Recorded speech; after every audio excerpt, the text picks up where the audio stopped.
You know, it has been said that you can't make a problem go away by ignoring it. But when it comes to childhood misbehaviors, that's actually not really true.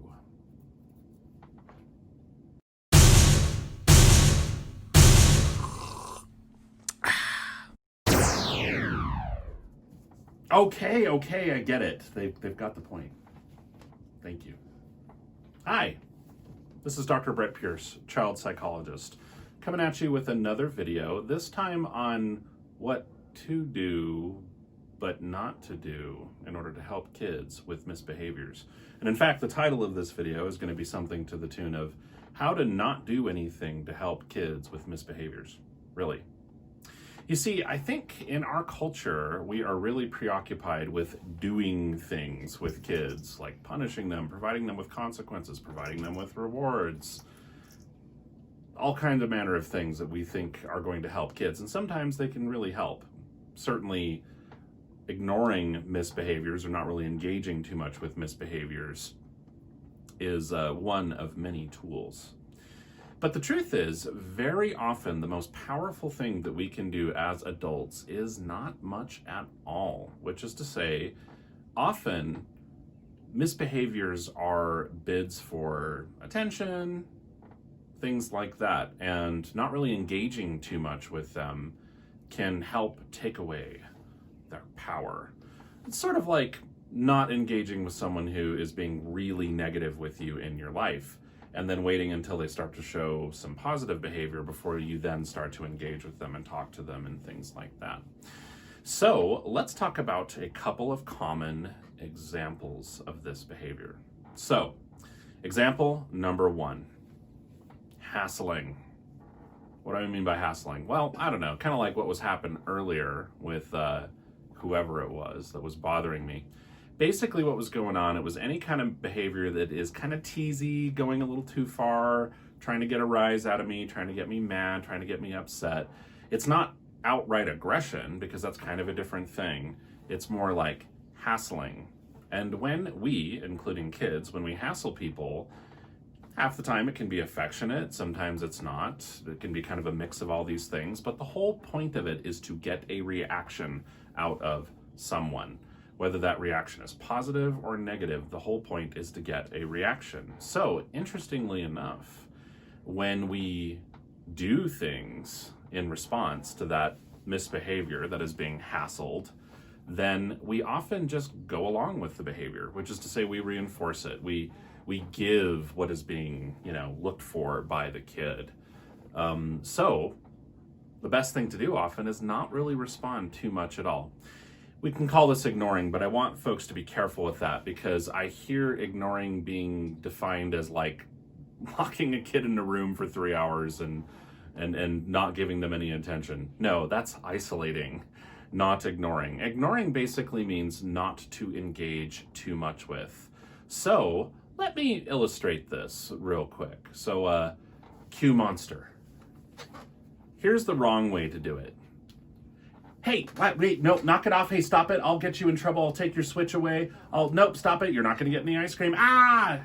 Let's try the more helpful way and an example of ignoring. And you'll notice how I'm not locking anyone in a closet for 3 hours.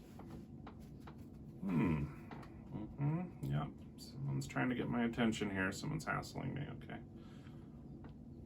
Hello. Hey, what's up? Hi there. Looks like you're, trying to say hi to me.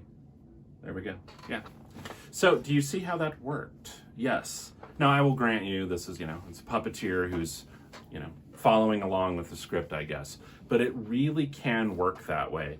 And I have been able to help parents address that kind of, hassling and things like that, and notice how the moment by moment way that they give and don't give attention can really have a profound effect on the kids' behavior. Second example, which is a common one, is swearing. And I promise you can think of this behavior a lot like hassling. We've probably addressed swearing before. First of all, and I'll say this every single time because I got to get on my soapbox because it's kind of the whole point of the channel. But I don't know why we're so worried about kids swearing. I really don't. But if it really bothers you, then I promise you when your kid is swearing, because we have made swearing so taboo in our culture, we have charged it with way too much power. And so kids typically swear for two reasons. One, when they're generally upset and ticked off, and personally I think it's a very legitimate reason to swear. Or number two, when they're trying to get a rise out of people by swearing because it's taboo and they know that most adults don't want them to do it. So I promise you that if you sit there and go, oh, don't talk this way, and I'm going to put soap in your mouth, and I'm going to take toys away from you, all it's going to do is charge the swearing with more power. It's not going to do any good, and instead, you just don't want to engage with it. You'll also notice from the previous example that I didn't wait 3 hours for, Mr. Red or whatever his name is to stop and then show beautiful behavior for 3 hours before I then provided attention, right?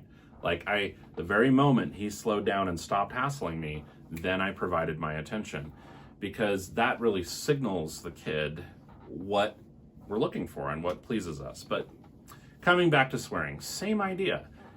Ignoring doesn't mean walking away and hiding for a few hours. It means not really engaging too much with.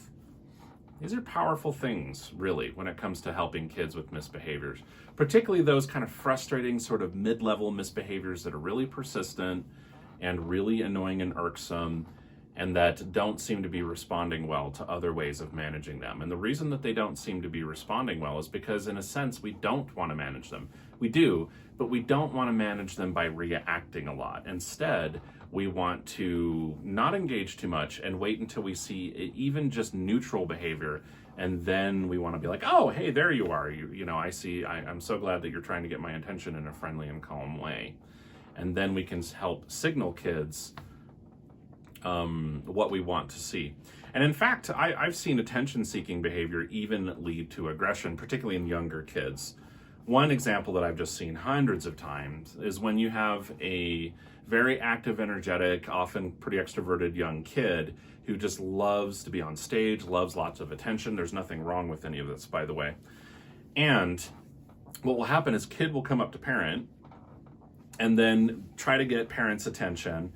And when parent doesn't give enough attention, then kid then starts to kind of hit in order to sort of, signal that they want the parent's attention, that they're frustrated that they're not getting it. And then, amusingly, hitting almost forces us to react because, you really can't just sit there and ignore it too well.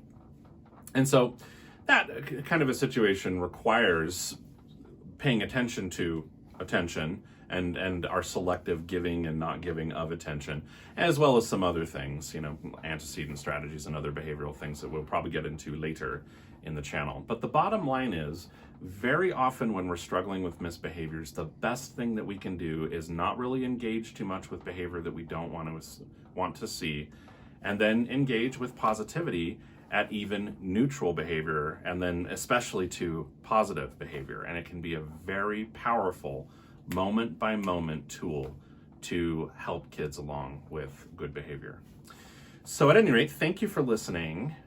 Thank you to our, guest star here. This is Dr. Brett Pierce, about to sign off. I hope everyone is staying safe and healthy out there in these strange times.